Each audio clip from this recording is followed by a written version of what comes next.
नमस्कार हिंदुस्तान, नमस्कार भातु समाज, हिंदू मुस्लिम सिख ईसाई को मेरा कोटि कोटि प्रणाम। मैं दशरथ कचरावत, भातु समाज international film the great hidden Bhatu का writer, director, producer and actor. आज दिल्ली से एक बहुत ही बड़े महान कवि, गीतकार, लेखक, चित्रकार और शोधकर्ता, जिन्होंने 3,500 ग्रंथ अमीर खुसरो के अपने घर में जमा किए हुए हैं और अमीर खुसरो पर पूरे हिंदुस्तान में शोध करके 4 ग्रंथ लिखे हुए उन्होंने। और बॉलीवुड फिल्म इंडस्ट्री में ये गीत लिखते हैं, फिल्म लिखते हैं और बहुत ही बिजी है। लेकिन जब दिल्ली में उन्होंने हमारी फिल्म के बारे में पढ़ा तो उन्होंने मेरे मित्र पृथ्वी सोनी को उन्होंने कांटेक्ट किया और वो बॉम्बे आए और बॉम्बे में दिल्ली उनसे पृथ्वी सोनी से बात की और पृथ्वी सोनी ने मुझे फ़ोन करके उनको यहाँ मुझे मिलने के लिए भेजा। तो आइए मैं आपको अमीर खुसरो साहब के जो बहुत शोधकर्ता है मिस्टर प्रदीप शर्मा नाम है उनका, खुसरो आगे उन्होंने खुसरो लगाया हुआ है। अमीर खुसरो का जो सरनेम है खुसरो लगाया हुआ है और बहुत ही बढ़िया शोध करता है। जिनको मैंने अपनी फिल्म दिखाई तो उन्हें क्या लगा फिल्म देखकर, ये उन्हीं की जुबानी सुनिए आप। आइए खुसरो साहब, मैं आपको खुसरो ही कहूँगा, प्रदीप और आप शर्मा है, लेकिन आप खुसरो नाम से बहुत फेमस हो जाओगे।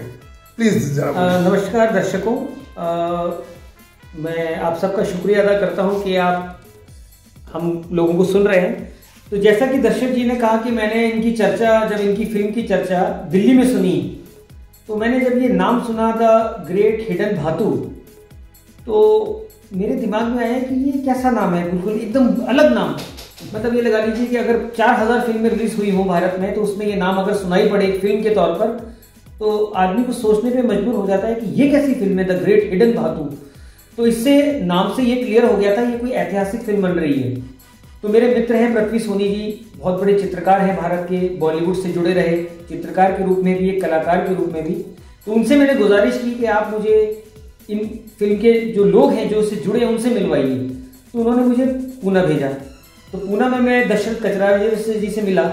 तो पहले तो मैं थोड़ा संकोच में था कि पता नहीं किस तरह के, किस मिजाज के आदमी होंगे। लेकिन आपको बड़ा ताजुब होगा कि सिर्फ 10 दिन के अंदर, हफ्ते भर में मुझे ऐसा लग रहा है कि जैसे मैं कहीं अपने ही किसी पुराने मित्र के घर में आया हूं, जो मुझे कई बरसों से जानते हैं, बचपन से। इन्होंने मुझे जो प्यार दिया, अपनापन दिया, वो शायद मैं कई जन्मों तक भूल नहीं सकता। और इनकी फिल्म के बारे में आपको मैं बताऊं कि इन्होंने जब अपनी फिल्म दिखाई मुझे, तो उस फिल्म को देखने के बाद उस फिल्म का डायरेक्शन, उसकी सिनेमेटोग्राफी और उसके खासतौर से जो गीत इन्होंने फिल्मांकन किए हैं, वो इतने ही ऑफबीट किस्म के हैं कि मेरे ख्याल से जो एक जमाने में एक आर्ट सिनेमा मशहूर हुआ था, श्याम बेनेगल जी जो बनाया करते थे, तो इन्होंने इसको कमर्शियलाइजेशन बिल्कुल नहीं किया, क्योंकि ये फिल्म ये पैसा कमाने के लिए नहीं बना रहे। ये अपने जो भातु समाज है उसके इतिहास को दर्ज करने के लिए और उसकी सच्चाई को भारत के लोगों को अलावा दुनिया के लोगों तक पहुंचाने के लिए फिल्म बना रहे हैं। और ये भी जानकर मुझे बहुत आश्चर्य हुआ कि ये खुद ही उसी भातु समाज से हैं। ये जानकर तो मैं बहुत ज्यादा थ्रिल्ड हो गया कि मैंने तो भातु समाज का कभी नाम ही नहीं सुना था, और मुझे इस समाज के एक ऐसे आदमी से मिलने का मौका लग रहा है जो कि आज के समय में इस समाज का मेरे नजर में सबसे अव्वल आदमी है, इस दृष्टि से कि इस शख्स ने सबसे पहली बार अपने मन में यह ख्याल पैदा किया कि मुझे इस अपने समाज के लिए कुछ करना है, मुझे इसके इतिहास को ढूंढकर दुनिया तक पहुंचाना है। और फिल्म का जो माध्यम है वो एक यूनिवर्सल माध्यम है और हर जात, धर्म, देश के लोग, बच्चे, बूढ़े, जवान सभी फिल्में शौक से देखते हैं, अपना मनोरंजन भी करते हैं और इससे ज्ञान भी हासिल करते हैं। तो जैसे कि मैंने कहा कि जब मैंने इनकी फिल्म देखी, तो उस फिल्म के अंदर सबसे बड़ी बात मुझे ये लगी कि एक तो किसी भी कलाकार का कोई मेकअप नहीं, बिना मेकअप के इन्होंने सारे कलाकार ओरिजिनल रखे, मैंने सारे ओरिजिनल रखे। ये आपका बड़ा कमाल मैंने देखा। नहीं तो आजकल तो बिना मेकअप के तो फिल्में नहीं बनती। हाँ। तो उसके अंदर जो एक ओरिजिनल लुक, जो हर कैरेक्टर का जो किरदार का उभर के आ रहा है, वो बहुत ही कमाल का है, बिल्कुल ओरिजिनलिटी लग रही है, कहीं कोई नकलीपन नाम की चीज नहीं है।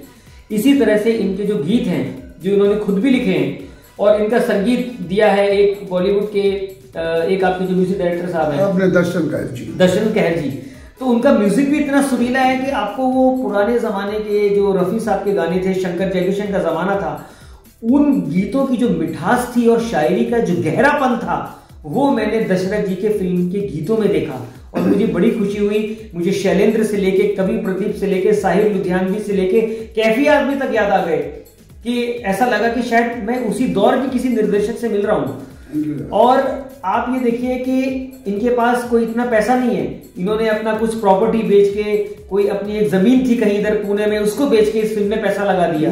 बॉम्बे का फ्लैट भी बेच दिया इसके, इन्होंने अपना एक फ्लैट तक बेच दिया। तो ये सुन के तो मुझे स्वर्गीय राज कपूर की याद आ गई, जिन्होंने मेरा नाम जोकर बनाने के लिए अपना सब कुछ बेच दिया था और सारा फिल्म में लगा दिया था और उन्होंने परवाह नहीं की। तो यही जो दिलेरी है वो मुझे दशरथ जी में दिखाई पड़ी कि आज के टाइम में भी हमारे यहाँ राज कपूर जैसे लोग अभी तक हैं, तो इनको उनसे तुलना करना कोई गलत नहीं है, क्योंकि इनके अंदर भी वो जज्बा है। और दूसरा, जब इनके समाज के लोगों को ये पता लगा कि हमारे ही समाज का एक आदमी, हमारे जैसा अपना एक आम आदमी हमारे समाज के इतिहास को दर्ज कर रहा है, तो उन्होंने भी बढ़ चढ़ कर इसमें हिस्सा लिया, वो भी इनको सहयोग कर रहे हैं। और मैंने दशरथ जी को ये बताया कि क्योंकि मैं एक शोध करता हूं और अमीर खुसरो के सिलसिले में हिंदुस्तान के 40 शहरों पर मुझे आगा खान फाउंडेशन ने भेजा था और उसके जो प्रिंस थे आगा खान, उन्होंने ये मुझे दिया था। तो उस दरमियान मुझे ऐसी ऐसी बातें पता लगी कि हमारे लाइब्रेरीज में दुनिया भर के जो समाज की और जातियों की जो पूरी गाथाएं हैं, ग्रंथ हैं, वो अलग अलग लाइब्रेरीज और म्यूजियम में भरे पड़े हैं।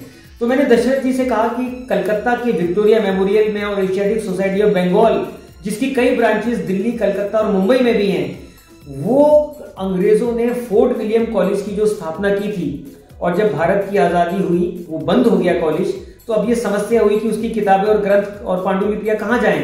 तो वो सारी कलकत्ता की Asiatic Society of Bengal, National Library Calcutta, Victoria Memorial Library Calcutta, Delhi की नेशनल आर्काइव्स ऑफ इंडिया और बॉम्बे की Asiatic Society of Bengal library में वो रख दिए गए हैं। और मुझे पूरा उम्मीद है कि इस भातु समाज के बारे में उन ग्रंथों में जरूर कुछ ना कुछ हमें जानकारी मिलेगी, क्योंकि अंग्रेजों की ये एक बहुत बड़ी और अच्छी आदत थी कि जब तक उन्होंने पूरे हिंदुस्तान में जितने समय राज किया, 150 साल जो भी किया, उन्होंने जगह जगह का, राज्यों का, कस्बों का, जातियों का, धर्मों का, समाजों का पूरा इतिहास अपने अपने द्वारा अपॉइंटेड अंग्रेज अफसरों के जिम्मे करके उसको पूरा लिपिबद्ध करवाया और वो जर्नल्स में, मैगजीन्स में छपा, किताबें छपी उसमें, सिर्फ अंग्रेजी में ही नहीं, संस्कृत में, फारसी में, उर्दू में, मराठी में, हिंदी में, बंगाली में। और वो एक जनरल निकालते थे जिसका नाम है the Journal of the Asiatic Society of Bengal. और मुझे जहां तक याद आ रहा है इसके मैंने कम से कम 50 से ज्यादा रिसाले यानी मैगजीन्स यानी नंबर पढ़े हैं और कहीं ना कहीं इसमें भातु समाज का जिक्र जरूर होगा, क्योंकि इसके अंदर एक लेख नियमित रूप से प्रकाशित होता था जिसमें वो ये तलाशते थे अंग्रेज कि भारत में कितनी जातियां रहती हैं, कितने धर्मों के लोग रहते हैं या कितनी बोलियां बोली जाती हैं, वो सब उन्होंने डॉक्यूमेंट किया। हाँ, लेकिन इसके अंदर क्या है प्रदीप जी, मैं आपको बता दूं, अंग्रेजों ने इस कौम के बारे में बहुत कुछ लिखा हुआ है, लेकिन भातु समाज के नाम से नहीं लिखा है, ये किसी और नाम से उन्होंने लिखा है। और मैंने जो ये फिल्म बना रहा, भातु समाज के नाम से फिल्म बना रहा हूं और दुनिया में पहली बार दुनिया में इस भातु समाज को मैं इंट्रोड्यूस कर रहा हूं और भातु समाज की लैंग्वेज इंट्रोड्यूस कर रहा हूं फर्स्ट टाइम इन वर्ल्ड। और जहां राज कपूर की आपने बात कही, तो मेरे गुरु तो राज कपूर ही जी थे, मैं उनके आशीर्वाद से ही डायरेक्टर बना। और लास्ट टाइम जब मैं गोवा में था तो मैंने रणधीर कपूर से बात की, तो रणधीर कपूर बड़े खुश हुए कि मैंने कहा सर मुझे राज कपूर के आशीर्वाद से ही मैंने डायरेक्टर बना हूं और उन्हीं के आशीर्वाद का जो है, मैं जो कुछ भी छोटा मोटा कर रहा हूं उन्हीं के आशीर्वाद से कर रहा हूं। तो ये फिल्म जो है वर्ल्ड की फर्स्ट फिल्म है और आपने तो देखी है, फिल्म के गाने सुने और इतना बहुत कुछ रिसर्च किया आपने। तो बस थोड़ी सी मुझे अभी कोशिश कर रहा हूं मैंने तो अभी रिसर्च किया, बहुत रिसर्च किया मैंने इस पे। अच्छा, और ये फिल्म रिसर्च करके ही बना रहा हूं मैं। हाँ बोलिए क्या? अच्छा, आपने एक इशारा दिया था कि अंग्रेजों ने भातु समाज के लोगों को एक शब्द दिया था, उसके बारे में कुछ बताइए। नहीं, वो तो बहुत, हाँ, वो शब्द ये था कि जब उनको बुलाया गया, भातु समाज के किसी मुखिया को बुलाया गया ऑफिसर ने और उनको पूछा कि भाई तुम ये लूट मार, एक संदेशा भेजा उन्होंने, ब्रिटिश गवर्नमेंट ने भादु समाज के पास। तो उनका मुखिया था, उनको कहा कि भाई तुम ये मार काट छाट करना छोड़ दो, अंग्रेजों को मारना छोड़ दो, लूटना डकैती करना छोड़ दो, और हम आपको जमीन जायदाद देकर सेटल कर देंगे। तो उनके मुखिया ने जवाब दिया कि भाई देखो, हमारी मिल्कियत तो हमें देना चाहते हैं आप, ये तो हमारी धरोहर है, ये हिंदुस्तान हमारा, ये भारत देश हमारा है, और तुम आकर ये मिल्कियत हमें दोगे? हमें तो ये बिल्कुल स्वीकार नहीं। हाँ, हम एक वादा करते हैं आपके साथ, हम ये आपको मारना काटना तो सब छोड़ देंगे, बशर्त ये कि तुम हमारा मुल्क छोड़ दो। तो वो बहुत सारे मानी नहीं इन्होंने, मुखिया ने। तो फिर उनके ऊपर 1871 में क्रिमिनल ट्राइब एक्ट लगाकर उन्हें इसके अधीन कर दिया, जो जिन पर आप सभी दुनिया जानती है 1871 में सिर्फ एक ही जाति पे नहीं, ये 200-250 जाति पर ये एक्ट लगाया गया था। उन्हीं में एक भादु समाज था, जिससे सबसे ज्यादा खतरा ब्रिटिश को भादु समाज से था, क्योंकि ये छुपी लड़ाई लड़ते थे और छुपी लड़ाई करके उनको मारकर, उनको लूटकर अपने गरीब समाज में बांटते थे ये, और क्रांतिकारियों को दान देते थे ये, उस दौर के क्रांतिकारियों को, ब्रिटिश के दौर में। और जंगलों में छुप जाया करते थे, और जंगलों में इसलिए छुप जाया करते थे कि वो किसी के हाथ नहीं आते, तो उनसे हैरान परेशान हो गए थे ये अंग्रेज, इसलिए वो उनके हाथ नहीं आते, इसलिए उन्होंने क्रिमिनल ट्राइब एक्ट लगाया था ऊपर। ये खास बात है। और जब उनको उनके ऑफिसर ने किसी से, उनके जूनियर ऑफिसरों से पूछा कि भाई ये कौन कौन है, तो उन्होंने बताया कि भटकी जमात के लोग हैं, और एक जगह टिकते नहीं है, और ये बहुत ही कंजर्वेटिव मेंटेलिटी के, ये प्राण जाए पर वचन ना जाए, अपने धर्म मजहब के ये एकदम पक्के हैं, और ये किसी के सामने झुकते नहीं है। तो बहुत कंजर्वेटिव मेंटेलिटी के कहा था, वो ब्रिटिश के जुबान से निकला ब्लाडी कंजर। तो ये ब्लाडी कंजर शब्द है, वो वहां से आया है, जो लोगों को आज तक पता नहीं। और इसका मतलब क्या होता है कंजर का? तो कंजर का मतलब यही है कि वो कंजर्वेटिव है, जो अपने धर्म कर्म के पक्के है। और ये सिर्फ यही धर्म नहीं, बहुत सारे धर्म कंजर्वेटिव होते हैं, उनमें का एक कट्टर कंजर्वेटिव समाज है, जो लोगों ने इनको कंजर कहा, और ब्रिटिश ने आगे लगा दिया ब्लाडी फूल, कंजर ब्लाडी। तो उनको बस वहां से इसको नाम मिला, और लोगों ने इनको बदनाम करना शुरू किया, और तब से ये नाम उनके साथ जुड़ा हुआ है। लेकिन इस फिल्म के जरिए मैं ये सारी दुनिया को बताना चाहता हूं कि ये लोग बहुत बड़े क्रांतिकारी है, बहुत वीर शूर है, और ये प्राचीन काल से देश के लिए लड़ते मरते आए, ये वो कौम है। और अंग्रेजों की जो स्वतंत्रता, अंग्रेजों के खिलाफ जो भारत का एक लंबा स्वतंत्रता संग्राम चला, उसमें ये लोग पीछे छुपे हुए स्वतंत्रता सेनानी थे। और इसका बहुत बड़ा उदाहरण है कि जब इन भारतीयों को पकड़कर काला पानी की जेल में भेज दिया गया, जब देश स्वतंत्र हुआ, तो बचे हुए भारतीयों को जब रिहा किया गया, तो गवर्नमेंट ने, आजाद गवर्नमेंट ने पूछा आप कहाँ जाना चाहते हैं? तो उन्होंने कहा भाई हम कहाँ जाएंगे, हमारे सब पूर्वज सब मर आ गए, हमारा कोई नहीं है, तो हमको यही जमीन जायदाद दे दो। तो आजाद भारत में उनको वहां जमीन दी गई, और जहां पर अंडमान निकोबार में, वहां पर भातु समाज की कॉलोनी बनी, जो सबसे बड़ा उदाहरण है इस फिल्म का, और सबसे बड़ा प्रूफ है भातु समाज का कि उन्होंने कितनी बड़ी कुर्बानियां दी है देश के लिए। और मेरी आप लोगों से ये भी गुजारिश है कि ये एक चैरिटी फिल्म है, और इसमें दशरथ जी खुद अपने ही पैसे खर्च करके इसे बना रहे हैं। तो आप में से जो भी भाई बंधु इस फिल्म के लिए कुछ कंट्रीब्यूशन देना चाहे, वो आगे बढ़कर दीजिए, क्योंकि अभी ये फिल्म बनना पूरी बाकी है, इसमें भी कुछ समय और भी लगेगा, और इसके अंदर हम रिसर्च करके और भी इसके अंदर मटेरियल डाल रहे हैं दशरथ जी। और इस सिलसिले में वो अभी कलकत्ता जाएंगे, बम्बई जाएंगे, दिल्ली भी जाएंगे, पूरा टूर है इंडिया का, मेरा पूरा टूर करेंगे, पूरा इंडिया का। और जब तक ये संतुष्ट नहीं हो जाएंगे तब तक ये पूरी फिल्म नहीं बनेगी, और पूरी ऐसी फिल्म बनेगी जो कि भातु समाज पर एक ऑथेंटिक हिस्टोरिकल डॉक्यूमेंट होगा। ये ऐसी एक नया फिल्म बनाने जा रहे हैं जो दुनिया में कभी भुलाई नहीं जाएगी फिल्म, और first time in world, this movie is first time in world Bhatu समाज पर जो बन रही है।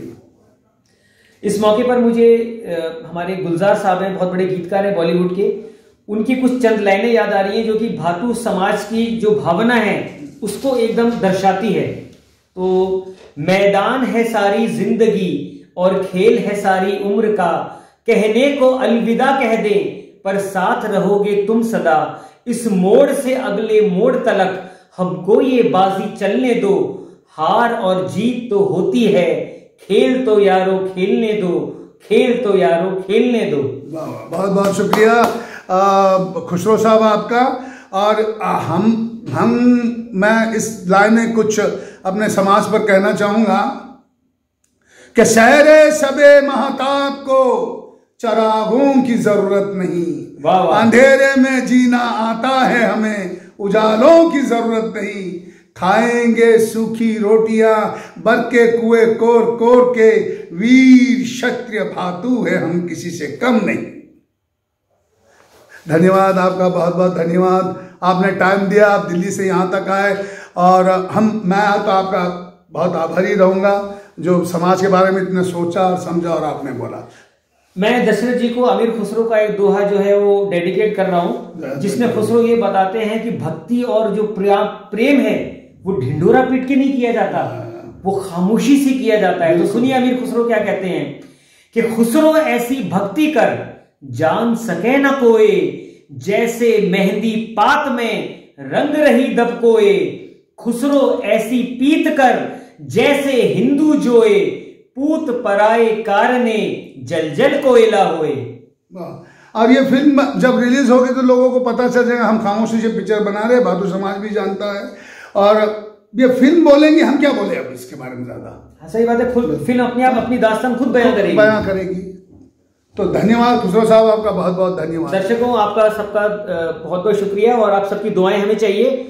आप इस फिल्म के लिए दुआएं करें कि हम ऐसी और अच्छी मनोहारी और ऐतिहासिक फिल्में आपके लिए पेश करके बनाते रहें। धन्यवाद, धन्यवाद, बहुत बहुत धन्यवाद।